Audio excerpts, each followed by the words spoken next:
LR, the Liberal Redneck here, coming to you from a world reeling from the impact of the global pandemic. You would think that a global pandemic would be best addressed by a global pandemic team. A team that coordinates and inventories medical personnel, supplies, and equipment and gets them to the places most in need in a timely fashion that best benefits the planet.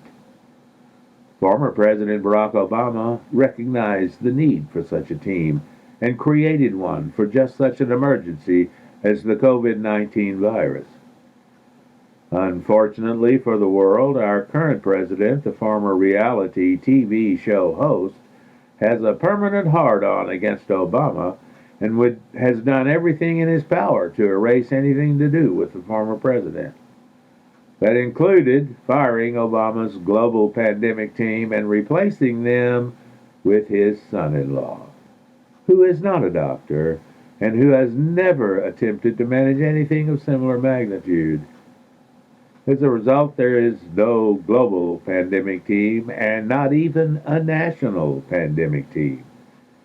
The response in our country has been left in the hands of individual states, and each one has taken a completely different route in dealing with the crisis. This has created a clusterfuck of gigantic proportions.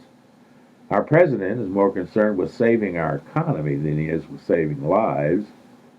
Some governors, like Cuomo of New York and Newsom of California, are taking positive steps to arrest the spread of the deadly virus, and others, primarily in the deep red South, have been much slower to do anything positive and have yet to even declare a statewide lockdown of non-essential businesses.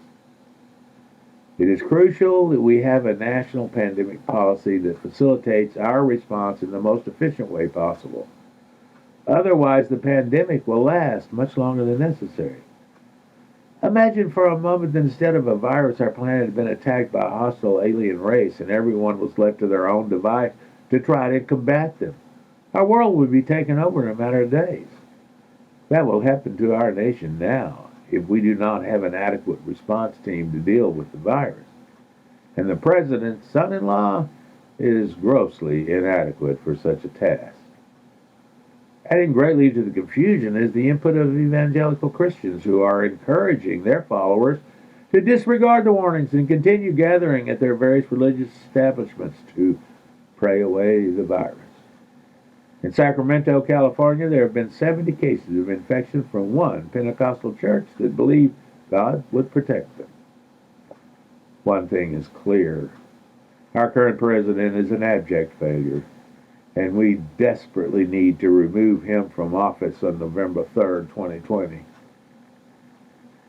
You can reach me at theliberalredneck@gmail.com, and you can visit live with me and my very talented group of colleagues every Friday at noon Central on blogtalkradio.com/theliberalredneck.